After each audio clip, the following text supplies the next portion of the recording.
The morning sun of the Galactic Academy rose over the massive landing platform where 20 students waited for their transport ship.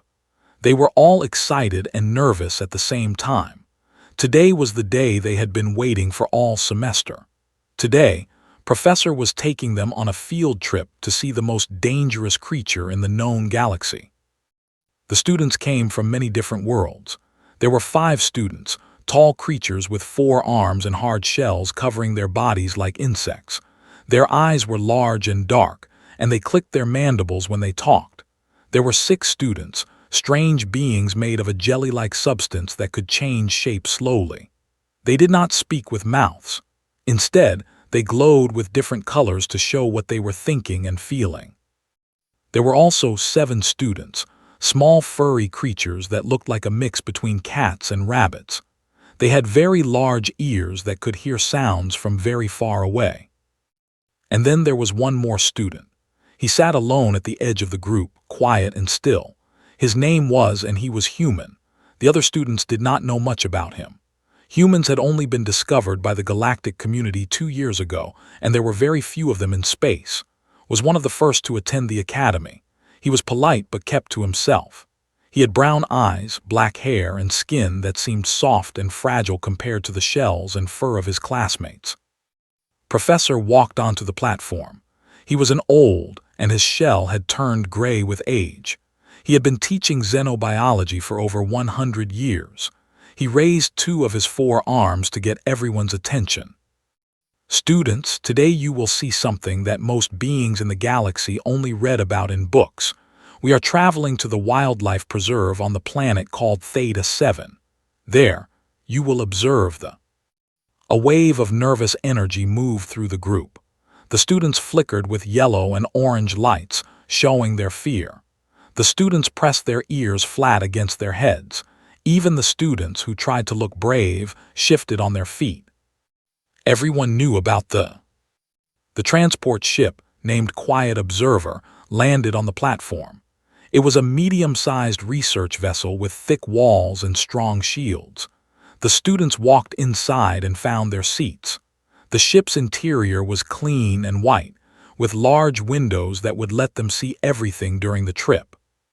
Once everyone was seated, Professor activated a holographic display in the center of the cabin.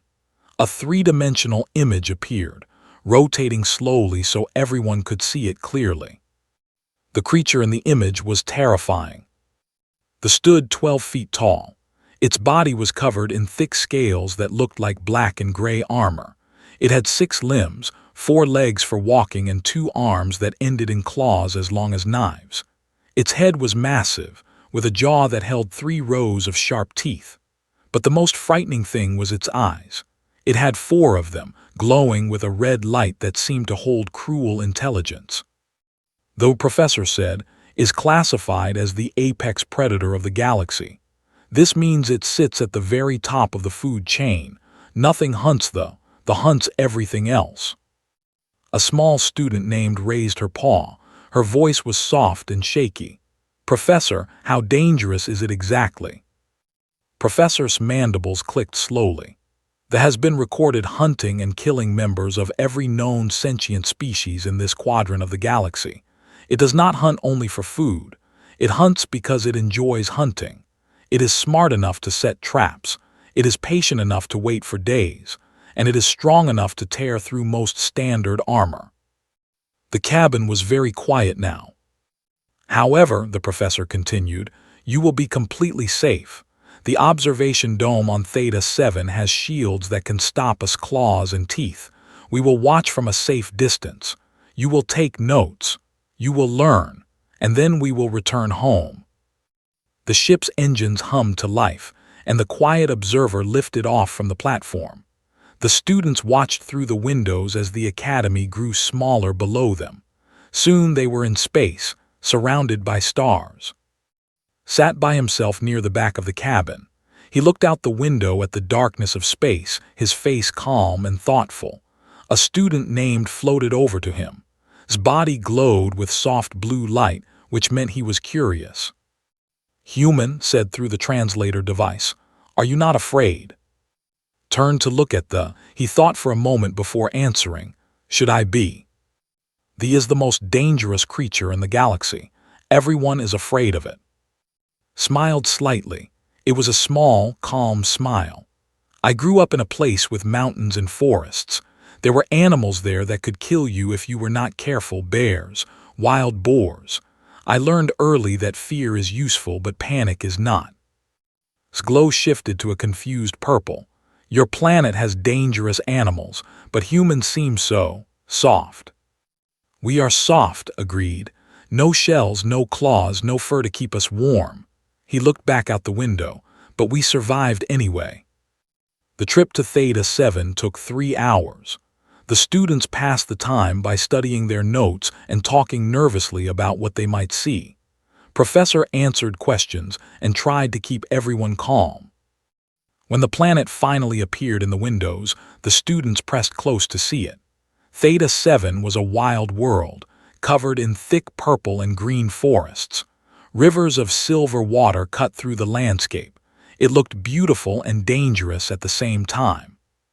"We will be landing at the research station near the Northern Preserve," Professor announced. "From there, we will travel by ground vehicle to the observation dome. Everyone stay together and follow my instructions exactly." The quiet observer began its descent through the atmosphere. The ship shook slightly as it passed through clouds. The students gripped their seats and watched the alien forest grow larger and larger below them. Then something went wrong. A loud bang echoed through the ship. Red warning lights began flashing everywhere. The ship tilted sharply to one side, and students screamed as they were thrown from their seats. "Engine failure," the ship's computer announced in a calm voice that did not match the chaos. "Emergency landing required. Impact in 60 seconds." Professor grabbed a support beam with all 4 arms. "Everyone hold on to something. Brace for impact." The quiet observer fell through the sky like a wounded bird. Trees rushed up toward the windows. Who had managed to strap himself back into his seat, watched the purple canopy approaching with strange calmness. The ship hit the treetops. Metal screamed. Glass shattered. Everything went dark. And somewhere in the forest below, 4 glowing red eyes opened and looked toward the sound of the crash. The first thing heard when he woke up was crying. Soft, scared crying from somewhere nearby. His head hurt, and there was smoke in the air. He opened his eyes slowly and looked around at the destroyed cabin of the quiet observer. The ship had crashed through the trees and landed in a small clearing. The roof was torn open, letting purple light from the alien sky pour inside. Seats were broken and scattered. Emergency lights flickered red and white. Somewhere, a pipe was leaking fluid that hissed when it touched the floor. Checked himself for injuries. He had some cuts and bruises, but nothing was broken. He unstrapped himself from his seat and stood up carefully. His legs felt weak, but they held him. "Is everyone alive?" Professor's voice called out from the front of the cabin. The old was pulling himself up from under a pile of broken panels. 2 of his 4 arms hung at strange angles, clearly injured, but he was alive. One by one, the students began to answer. The students had mostly survived without serious injury because of their hard shells. The students were bruised and terrified, but okay. The students had lost some of their mass in the crash, but they would recover. Counted heads. 18 students had been on the trip. He counted 17 responding. Someone was missing. "Glow," he said suddenly. "Where is the pilot?" Professor's eyes widened. He moved as fast as he could toward the cockpit and followed. They found Glow, the pilot, slumped against the control panel. His body was dim, barely glowing at all. He was unconscious but alive. "He needs medical attention," said, "but the medical bay is destroyed." He looked around the ruined cockpit with despair in his large eyes. "The engines are gone. Communications are damaged.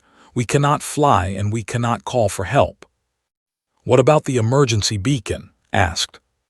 Moved to a panel on the wall and pressed several buttons. A small green light began blinking. "The beacon is working. It will send our location to the nearest rescue station. He paused and checked the display. Rescue will arrive in approximately 6 hours. 6 hours. Looked out through the cracked windshield at the alien forest surrounding them. The trees were massive, with trunks as wide as buildings and leaves that hung down like curtains.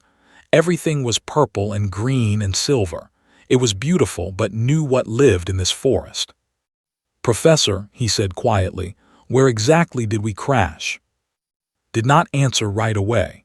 When turned to look at him, the old's face had gone pale, his shell losing some of its color. "We crashed in the Northern Preserve," said, "the hunting territory." Back in the main cabin, the students were trying to organize themselves. A student named had taken charge and was helping the injured. A student named was comforting the younger students who were still crying. The students had gathered together, their bodies glowing with worried orange light. And Professor returned to the group, raised his 2 working arms to get everyone's attention. "Listen carefully," he said. "The rescue beacon is active. Help will arrive in 6 hours. Until then, we must stay together and stay calm. The ship's hull will provide some protection." "Protection from what?" asked. Before could answer, his large ears suddenly stood straight up. Her whole body went stiff with fear. "I hear something," she whispered. "Something big moving through the trees." Everyone went silent. For a moment, there was only the sound of the leaking pipes and the wind moving through the broken hull. Then they all heard it. Heavy footsteps, the sound of something massive pushing through the undergrowth. A student named moved toward one of the holes in the hull and looked outside. His body immediately flashed bright red, the color of extreme terror. "Professor," said his translator, making his voice shake, "there are eyes in the forest, 4 of them, glowing." Moved to look. When he saw what had seen, his mandibles clicked together rapidly, a sign of deep fear. 3 had emerged from the tree line. They were exactly like the hologram they had seen on the ship, except more terrifying because they were real. Their scales gleamed in the purple light. Their claws dug into the soil as they walked. Their 4 eyes glowed like hot coals as they studied the crashed ship. The largest one was a monster. It stood at least 14 feet tall, and its body was covered in old scars from fights it had won. This was the Alpha, the leader of the pack. It moved in front of the other 2, its massive head turning slowly as it tested the air with its forked tongue. Everyone inside the ship whispered, "Move slowly, do not run. Running triggers their hunting instinct." The students began to back away from the holes in the hull, but as they moved, they discovered something terrible. The crash had torn open the ship's airlock. The doors would not close. There was no way to seal themselves inside. "The doors are broken," reported, his voice tight with fear. "We cannot close them." The Alpha seemed to notice this too. Its head turned toward the broken airlock, and a low rumble began building in its chest. It was not a growl exactly. It was more like the sound of an earthquake starting deep underground. Slowly, the Alpha began walking toward the ship. "What do we do?" asked. Her small body was shaking so hard she could barely stand. "Professor, what do we do?" Looked around desperately. His 2 working arms were spread wide as if trying to shield all 18 students with his body. But he was old and injured. He could not fight, none of them could. "Stay behind me," said, even though he knew it would not help. "Stay together." The Alpha was now 20 meters away. Its mouth opened slightly, showing those 3 rows of teeth. Drool dripped from its jaw and sizzled when it hit the ground. It was taking its time, enjoying the fear it could smell from the ship. 15 meters. The other 2 spread out to the sides, cutting off any escape routes. They moved like wolves, like hunters that had done this many times before. 10 meters. Began to cry.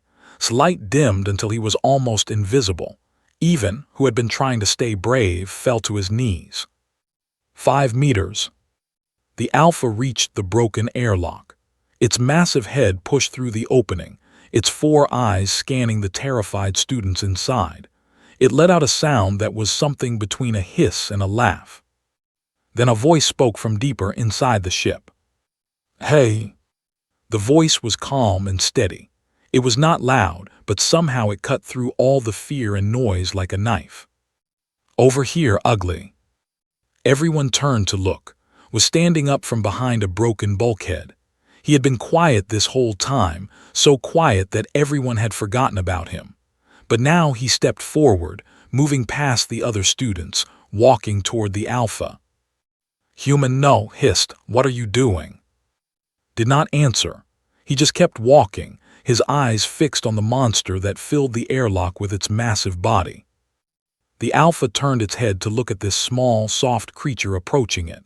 Its eyes narrowed. Its nostrils flared as it smelled this new prey. And then something strange happened. Something none of the students had ever seen before. Something that would change everything. The Alpha stared at. Its 4 red eyes studied him like a puzzle it could not solve. The other students watched in horror, expecting to see the human torn apart in seconds. Professor tried to move forward to stop him, but his injured arms made him too slow. Stopped walking when he was just 3 meters from the massive predator.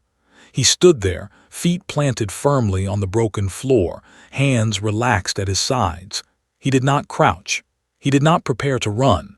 He did not even raise his arms to protect himself. He just looked up at the monster and met its gaze. For a long moment, nothing happened. The Alpha's head moved slightly from side to side, studying this strange creature. Its nostrils flared again, pulling in more of scent. The rumble in its chest grew louder. Then something changed in its eyes. The students had seen fear in many creatures before. The new fear very well because their species had been prey animals before they became intelligent. They had seen fear in the insects they studied. Even they had observed fear responses in their research. But they had never seen fear in a. The Alpha's pupils grew wider. Its armored scales shifted and rippled, not in preparation for attack, but in something else entirely. The rumble in its chest changed pitch, becoming higher and uncertain. The great beast took a step backward. The 2 smaller behind the Alpha noticed immediately. They made confused sounds and looked at their leader. When they saw the Alpha moving away from the tiny creature, they began to back away too. "Impossible," Professor breathed. His translator could barely process the words because his mandibles were shaking so much. "This is impossible." Did not look away from the Alpha. His voice was low and steady when he spoke. "You smell something, don't you? Something in my scent that your instincts recognize." The Alpha made a sound that was almost like a whine. Its massive claws dug into the ground, but not to attack. It was bracing itself, like an animal caught between wanting to fight and wanting to run. "Your species has been the apex predator of this galaxy for 1,000,000 years, continued. "You have hunted everything. Nothing has ever made you afraid. But somewhere deep in your genes there is a memory, a very old memory." He took 1 step forward. The Alpha took 2 steps back. The students could not believe what they were seeing. Ears were standing straight up, her fear temporarily forgotten because of shock. His mandibles hung open. His body had gone completely clear with surprise like glass. "When my species was young," said, "we had no claws, no armor, no venom. We were soft and weak compared to everything else on our planet. There were creatures like you there. Big predators with sharp teeth. They should have eaten us all." The Alpha was now completely outside the ship. It stood in the clearing, its massive body tense and uncertain. The other 2 had retreated to the edge of the forest, their 4 eyes wide with confusion. "But they didn't eat us all," said. "Do you know why?" He took another step forward, moving through the broken airlock and standing outside in the purple light of the alien world. The wind moved through his black hair. His brown eyes reflected the red glow of the gaze. "Because we learned to look back. Every other creature on our world ran from predators. They hid. They tried to escape, but humans learned something different. We learned to stand our ground. We learned to make predators ask themselves a question. The alpha made another whining sound. It lowered its massive head slightly, not to attack, but in a gesture that looked almost like submission. "The question is simple," said. "Is this meal worth the risk? Because humans are not easy prey. We do not give up. We do not stop fighting, and we remember. If you hurt one of us, others will come looking for you. Not today, not tomorrow, but someday. We will follow you across mountains, across deserts, across oceans. We will follow you until you are too tired to run anymore." He spread his arms slightly, showing his soft, unprotected body. "Look at me. I have no weapons, no armor, no claws. I am exactly what I appear to be. And yet something in your blood is screaming at you right now. Something very old and very wise is telling you to leave." The alpha stared at him for another long moment. Its 4 eyes blinked slowly, one pair at a time. The intelligence in those eyes was clear. This was not a mindless beast. It was a thinking creature, and it was thinking very hard about what stood before it. Then slowly the alpha turned around. It made a series of low sounds to the other two. They answered with their own calls, sounds that seemed almost relieved. Together, the 3 massive predators began walking back toward the forest. The alpha stopped at the edge of the trees and looked back one more time, had not moved. He was still standing there with his arms slightly spread, still meeting the creature's gaze. They made one final sound. It was not a roar or a growl. It was something softer, something that sounded almost like acknowledgement. Then it turned and disappeared into the purple shadows of the alien forest. Stood there for a long moment, watching the trees where they had vanished. Then his shoulders dropped slightly. He let out a long, slow breath. When he turned back to face the ship, his face was calm, but there was sweat on his forehead. Inside the ship, no one moved. No one spoke. They all just stared at the human who had walked up to the galaxy's apex predator and made it back away. Was the first to find her voice. How did you do that?" Walked back through the broken airlock and rejoined the group. He looked tired now, like the effort had cost him something. "Every predator has instincts," he said quietly, "even the ones, and those instincts are designed to keep them alive. They tell the predator when to hunt and when to avoid hunting, when to fight and when to walk away." "But they has no predators," said. "Nothing hunts them. What instinct could possibly make them afraid?" Looked at the student with an expression that was hard to read. "Nothing in this galaxy hunts them," he agreed. "But their species did not evolve in this galaxy. They came from somewhere else, a very long time ago. And somewhere in their deep memory, in the oldest part of their brain, they remember something." "Remember what?" Professor asked. The old was leaning against a broken wall, his dark eyes fixed on the human. Was quiet for a moment. Then he said, "They remember that there are some creatures you do not hunt, some creatures that will hunt you back, and some creatures that will never ever stop." He looked out through the broken hull at the forest where they had disappeared. "They looked at me and saw something familiar, something their ancestors learned to avoid a very long time ago." He paused. "They saw a persistence predator." The students exchanged confused looks. They had never heard this term before. "I will explain," said. "But first, we should move deeper into the ship. The will not come back, but there are other dangers in this forest, and we still have 5 hours until rescue arrives." He helped Professor move to a safer area, and the other students followed. As they walked, stayed close to side, her large ears turned toward him. "Human," she said softly, "were you afraid?" Looked down at the small.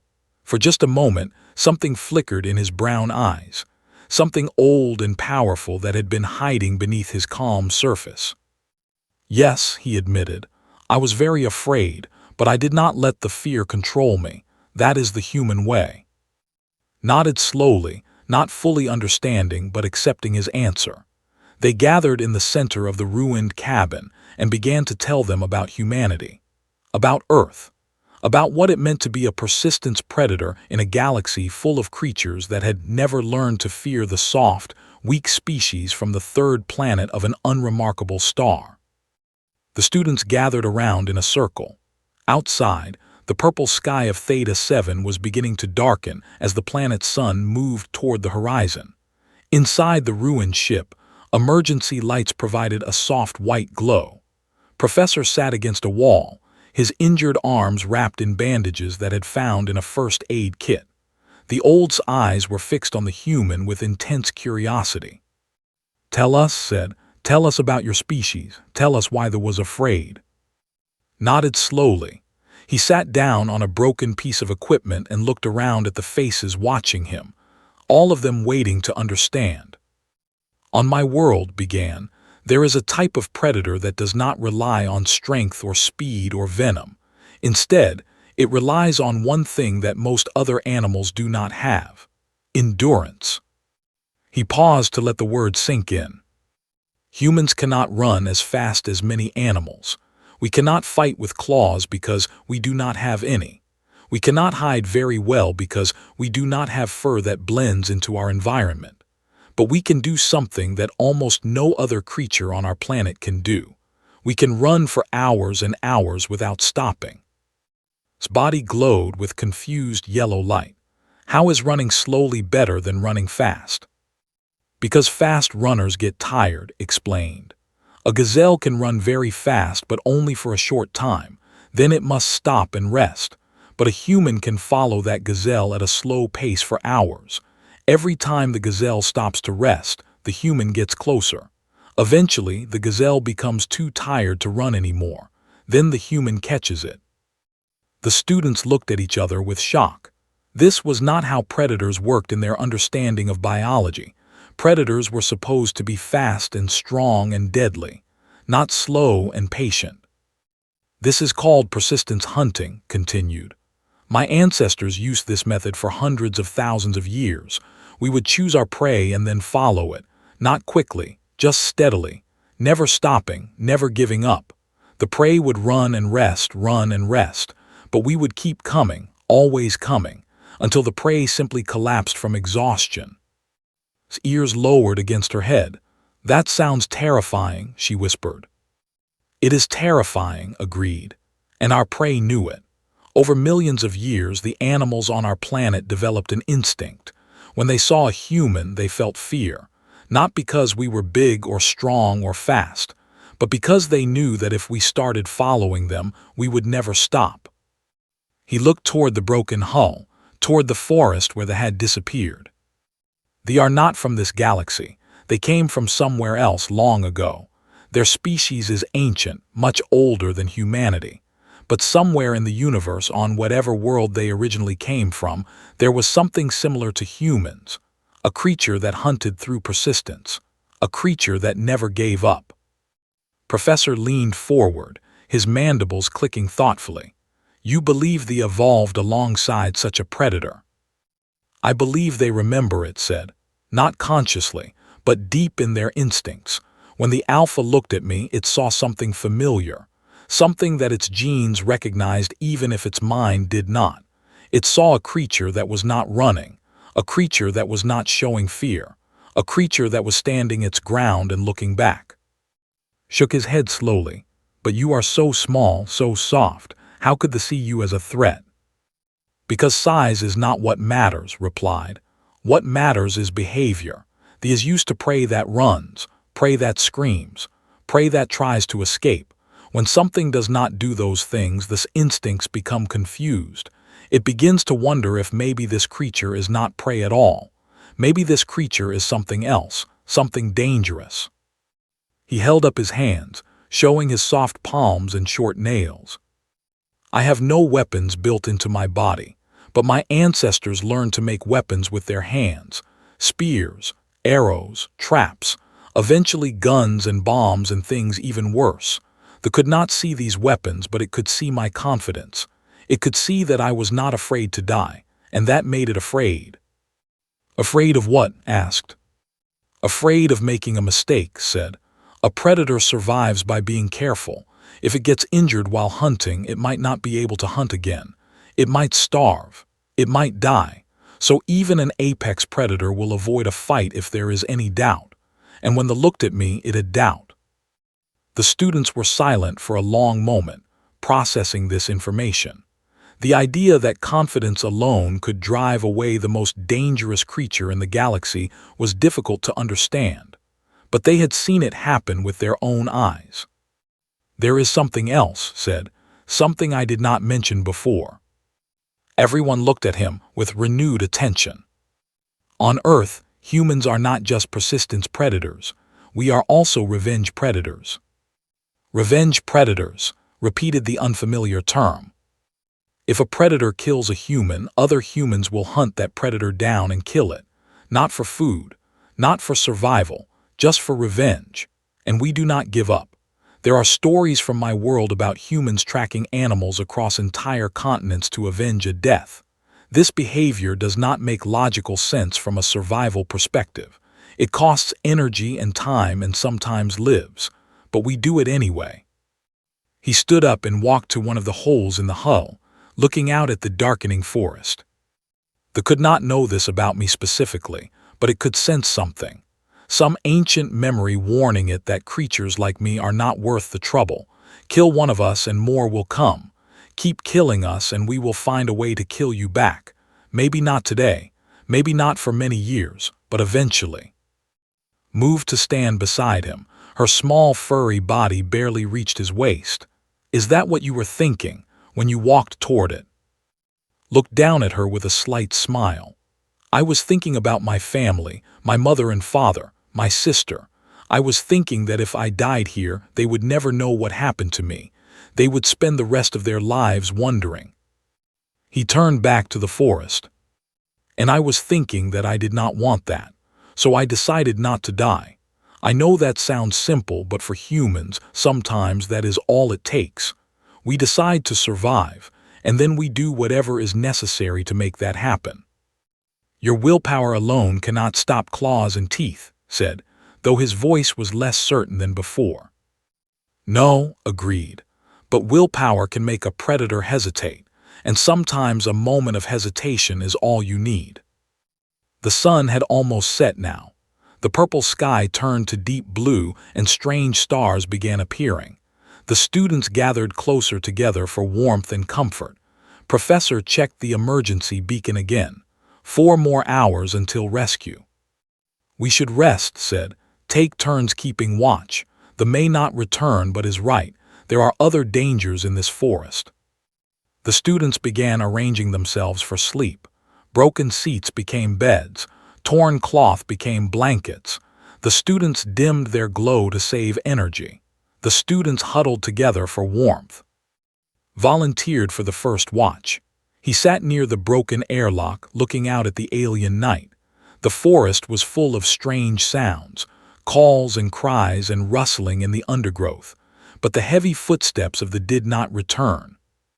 Could not sleep. She crawled over to sit beside, her large ears turning toward every sound. "Human," she said quietly, "may I ask you something?" "Of course." "Do you ever feel alone? Being the only human here, I mean, being so different from everyone else?" Considered the question for a long moment. "Sometimes," he admitted. "Humans are social creatures. We need connection with others. Being the only one of my kind at the academy has been difficult." "Why did you come then?" "Because someone had to be first," said. "My species has only just begun exploring the galaxy. We need to learn about other civilizations. We need to make friends. And to do that, someone had to take the first step." He looked down at with warmth in his eyes. "Besides, I am not as alone as I thought. Today, I protected my classmates. Tomorrow, maybe you will protect me. That is how communities work. That is how trust is built." His ears rose slightly, and her whiskers twitched with something that might have been a smile. "I do not think you will need much protecting," she said, "but I will try anyway." They sat together in comfortable silence, watching the alien stars wheel slowly overhead, waiting for rescue to arrive. The rescue ship arrived just as the first sun of Theta 7 began rising over the horizon. It was a large vessel called the Swift Guardian, and it descended through the purple clouds with emergency lights flashing. The students woke from their uncomfortable sleep and rushed to the broken airlock to wave at their rescuers. Medical teams came down first. They carried Glow, the unconscious pilot, onto stretchers and began treating him immediately. Professor's broken arms were properly set and wrapped. The students with minor injuries were given medicine and bandages. The captain of the rescue ship was a tall named Commander. He surveyed the crashed quiet observer with professional concern, then turned to Professor with questions about what had happened, told him about the engine failure, the crash, and the arrival of the... When described how had faced down the Alpha, Commander's mandibles stopped moving. He turned to look at the human student who sat quietly among his classmates. "You confronted an Alpha?" Commander asked with disbelief. "Alone, without weapons?" Shrugged slightly. "I did not have much choice. It was either confront it or watch it kill everyone." And it backed away. The apex predator of the galaxy retreated from an unarmed human. "Yes." Commander stared at for a long moment. Then he turned back to, "I want a full report on this incident, every detail. This information needs to go to the Academy's research department immediately." The students were loaded onto the Swift Guardian for the journey back to the Academy. The trip would take several hours, during which the medical team continued treating injuries and everyone was given food and water. The students gathered in a common room, still processing everything that had happened. Sat by a window, watching the stars drift past. He was tired. The confrontation with the had taken more out of him than he had shown. His hands had been shaking for hours afterward, though he had hidden it from the others. Even now, when he closed his eyes, he could see those 4 red eyes staring at him. But he had not run. That was what mattered. Came to sit beside him, as she had been doing ever since the incident. The small had developed a deep respect for the human, and she stayed close to him like a protective shadow. "Everyone is talking about you," she said. "They want to know more about humans. They want to understand." "What do you tell them?" asked. "I tell them that humans are strange and scary and wonderful," said. "I tell them that I thought I understood what an apex predator was, but I was wrong." Smiled slightly. "Humans are not really apex predators, not in the way they is. We just have different tools." "What tools?" "Our minds," said. "Our ability to work together, our refusal to accept limits." He paused. "And our stubbornness. Humans are very, very stubborn." Across the room was telling a group of students about the confrontation. His account had grown more dramatic with each telling. "The human walked right up to the Alpha," was saying. "No fear at all. Just walked right up to it and stared into its eyes. And the most dangerous creature in the galaxy actually whimpered and ran away." His body glowed with amazed purple light. "I saw it happen, and I still do not believe it." Professor sat nearby, his in his working hands. He was already writing a new chapter for his textbook. The incident had changed everything he thought he knew about apex predators and survival instincts. Humans would need to be studied more carefully. They were clearly more complex than anyone had realized. When the Swift Guardian landed at the Academy, a crowd was waiting for them. Word of the incident had spread through the emergency communications system. Students and faculty from many species had gathered to see the survivors, and especially to see the human who had faced down. As walked down the landing ramp, he found himself surrounded by curious faces. And dozens of other species he recognized from his classes. They all looked at him differently now. Where before they had seen a quiet, unremarkable student from a newly discovered species, they now saw something else. They saw a predator. Not the kind of predator they were used to, with claws and armor and venom, but something more subtle, something that hid its danger behind soft skin and friendly eyes, something that could walk up to a monster and make it back away through sheer force of will. A professor named Dr. Minu pushed through the crowd. He was from the Department of Xenobiology, and his 4 arms were holding recording devices and scanners. "Mr. Dr. Minu said eagerly, I must study you. Your species has abilities we never suspected. The implications for our understanding of predator psychology are enormous." Raised his hands in a calming gesture. "I am happy to answer questions, Professor, but I am just one human. What I did was not special.